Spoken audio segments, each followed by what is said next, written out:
Hi everyone, welcome to Anna's Nail Advice, a series where you guys send me pictures of your nails and I look at them and give you an idea to what possibly is happening with your nails, what's causing your issues, and give you an advice how to help them. First of all, disclaimer. Please know that my expertise is in nail care, nail cosmetic treatments, and technical manicuring advice. General health, hormones, and digestion obviously have a big impact on the health and appearance of the nails. And I'm not talking about this much because I am not qualified to provide health-related advice. So I can't diagnose any deficiency and suggest any supplements. And I'm also asking you guys to do the same. In the comments section, please don't try to diagnose, because obviously unless you're a doctor and you're willing to diagnose over the internet. Thankfully, many nail issues are not serious and can be traced to improper nail care, usually aggressive manicuring techniques or mechanical damage. That I can talk about because this is my area of expertise. All right, so in today's video, we are going to be looking at the nails of one of our viewers from Australia. We're going to look at her nails and then we are going to read what she says. Okay, so these are her nails. And I can right away see what's going on, but let's see what she says. Okay, she says, I'm a 35-year-old medical scientist located in Australia and I'm genetically blessed with fragile nails. My nails have always been naturally thin, flaky, weak, and flexible, and do not grow beyond a certain point without tearing, at which point I usually gently snip the free edge off or file it away. When I was younger, I would try various acrylics, gel, and dip powder manicures, but nothing would fully adhere to my nail plates, and the formula would peel off in a matter of days, peeling off layers of the nail with it too. And that is possible. There are nails that for some reason nothing sticks to, and she maybe could be one of those people. And usually nails like that are they have a lot of moisture in them, so they are very flexible, very shiny, and somehow nothing sticks to them. So this could be one of the cases. All right, let's see what else she says. Since the pandemic started and my hours in the lab dramatically increased, my nails have become so much worse, perhaps because I am in and out of gloves all day and I'm constantly washing, scrubbing my hands. Both hands and nails are extremely irritated and dry. Note the cracking skin, and my nails, especially my little fingers, are painful to the touch. Okay, let's look at the picture again. And I will tell you why the nails are painful to the touch. Okay, so what I'm seeing here, okay, hopefully you can see this. These areas here, there is a lot of redness here, a lot of redness. And this nail I see has a ridge. So what happens very often is people try to remove the ridge thinking it's some kind of like a bump on the nail, thinking that that nail has more nail in that area. But what's happening, I have a piece of paper, is that this nail here, it's almost like this. So what happens is if you take away this, you're gonna end up with two pieces, right? Because you're removing the whole nail. You don't have a bump on the nail, you just have a nail that's almost creased, folded. So when you remove the fold, you remove the nail. And this is exactly what happened here, because you can see that the nail is completely missing here. You can see that the nails have a little bit of texture here, but very little. So sadly, probably the last time she buffed her nails was probably 2 weeks ago, 3 weeks ago, something like that, here as well. And the nails were quite thin. I would say like probably 50% thinner than they should be. And this is like 90% thinner. So this is why it's happening. Don't forget that, and I mean for sure the washing hands and the scrubbing and everything else is not helping, but nails naturally have the outer layer, the top layers of the nails, because we have about 50 to 100 layers of keratin of the nail, and the top layers are much more dense and they are much more resistant to even water loss and damage and staining and things like that. So when we remove by buffing, because buffing always removes layers, so there is no other way, because in order to make it smooth, uneven surface, you have to remove something. You can't add, right? So you're removing something. So when you remove those top layers of the nail, you are removing that protective shell from the nail, and that nail is going to lose more water and it's going to be much more weaker. So this is what's happening. Let's look at the other hand, if that's going to give us some clues.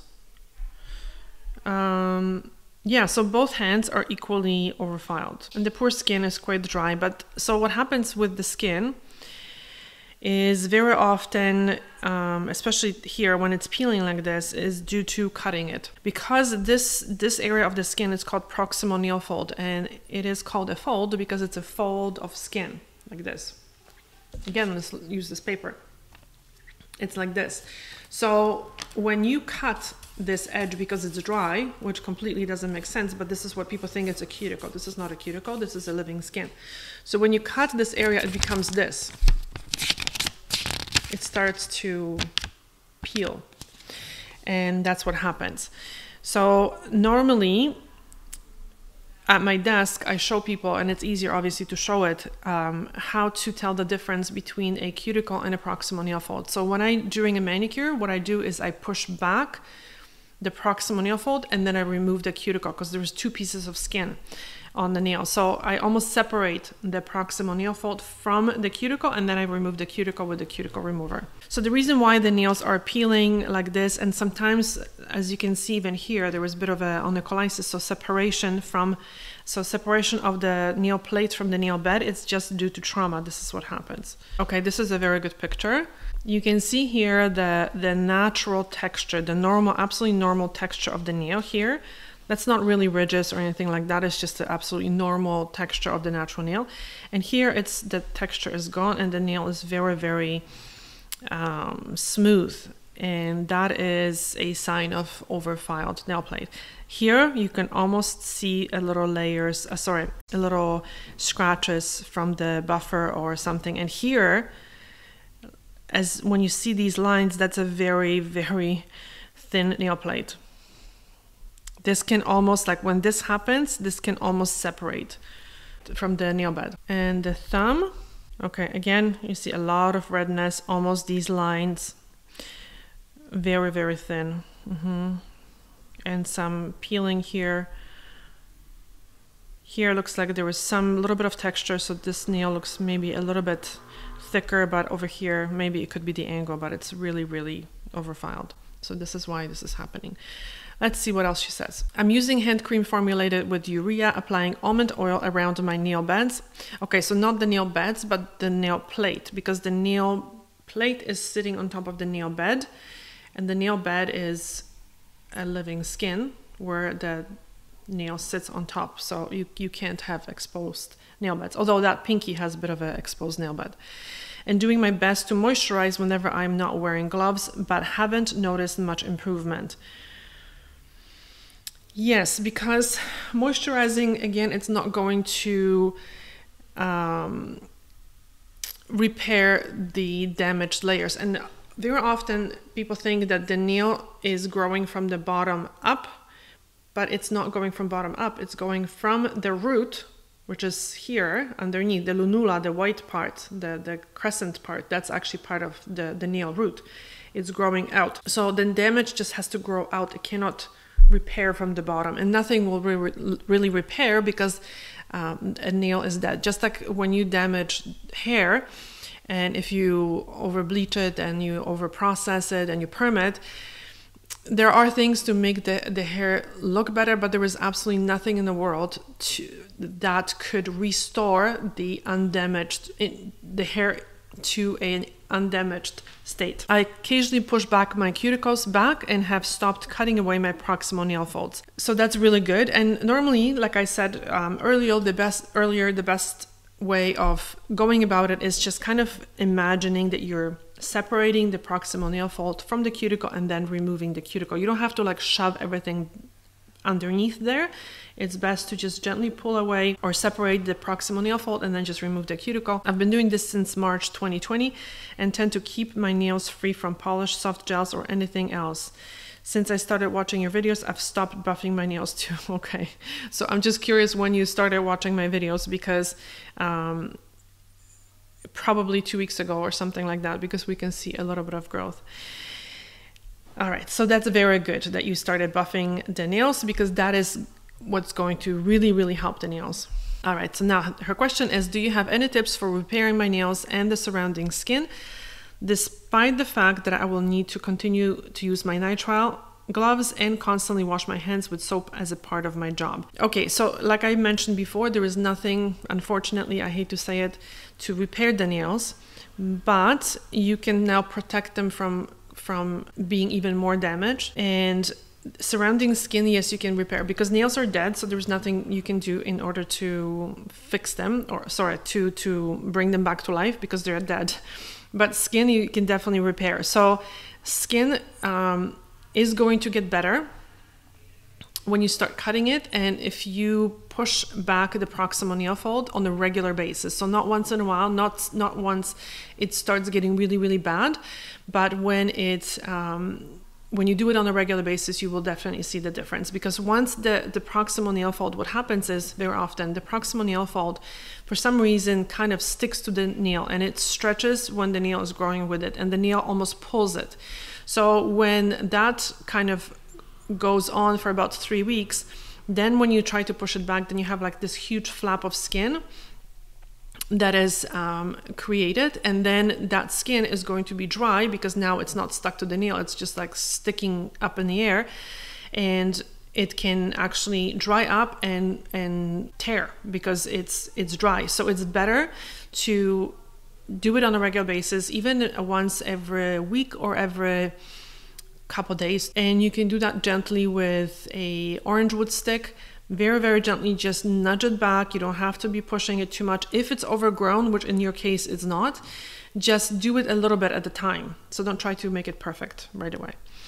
And what happens is, when your skin doesn't have a broken barrier, when it's intact, and when the nail is also intact, when it doesn't have the layers removed, it can protect itself, because what's happening is, when you remove those layers, the nail is even more exposed to everything else that you're doing to it. So wearing the gloves is not very good. The extra moisture from the constantly wearing gloves is not good. But if the nails are healthy, then the nails can kind of maintain that health, because they don't have the layers removed. I was wondering if any of the nail hardeners you have mentioned would be suitable. Some brands are not available here, but I will do my best to substitute any recommendations made. No, I wouldn't recommend it, because your nails are not flexible due to just being flexible, although eventually they might. The hardeners might actually help the nails, but right now, because the nails are so overfiled and they're so thin, I would be afraid that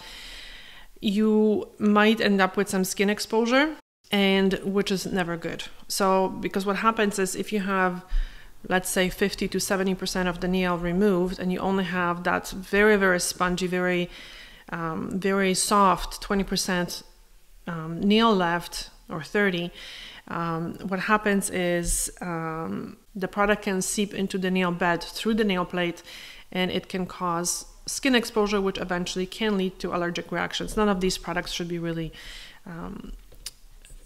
have the skin exposed to them. So what can you do? And this is the most difficult part, because unfortunately there is not that much we can do. We have to have patience, and this will take a very long time to really improve. And sadly, people give up before they see improvement. So this takes about 4 months probably to grow out. And because the nail is like evenly damaged, well, you might start seeing a difference at, let's say, 3 months, because this area is going to be at the edge maybe in 3 months. 1, 2, 3, hold on, 1, 2, 3, maybe 3.5 months. This area will become the free edge in about 3 months. So it might improve a little bit. but it's still going to at least take 4.5, 5 months sometimes for this full nail plate to grow out. And then I would love to see your nails again in probably a couple months if you would mind, and then maybe we can see your nails hopefully much healthier in 4 to 5 months. And then depending on how the nails feel, if they're still very, very flexible and bendy and still kind of moist, then maybe the hardeners would be a good idea, but not right now. And this poor nail, unfortunately, is kind of very, very overfiled over here. It just has to grow out. So keeping them very short is a very good idea because you're putting less pressure on them. And obviously keeping that skin uncut is a good idea, obviously. Pushed back on a regular basis. And what I would recommend is the oils only, like warm oil soaks and it's not that those oil soaks are not going to repair the nails. They're not going to fix anything, but they are going to keep whatever you have a little bit protected. And you're not doing these soaks for moisturization purposes. You're doing them to plasticize the nail plate so it doesn't break, and it's a little bit more protected, so the water won't seep into the nail plate as much, causing a lot of damage. So that's the only really thing that I could do. I would recommend. I wouldn't recommend anything else at this point, sadly. And I know you probably were hoping for a little bit better answer. You were probably hoping for a little bit more instant help, but unfortunately there was nothing else that I would recommend. And for the hands, I find, and I understand because your line of work requires a lot of hand washing, but very often the way I see it, washing our hands so often, it's very counterproductive, because if we break down the skin barrier, if we damage the skin barrier, the pathogens are much more likely to enter the skin. So very often, in order to protect the skin, we should stop washing our hands so much. So I think it's more important to kind of maybe stop touching our face to prevent the bacteria or viruses getting to our face. But washing our hands a few times a day is enough. Like washing it 20-30 times a day is just counterproductive, because you're damaging the skin. You are making the skin open to any infections that can then, bacteria, pathogens and things like that can then enter the body. Okay, so this is it for today's video. If you guys are interested in the warm oil soaks that I mentioned previously, I'm going to link that video at the end of the video, so check it out. And for now, thank you so much for watching, and hopefully we'll see you soon. Bye.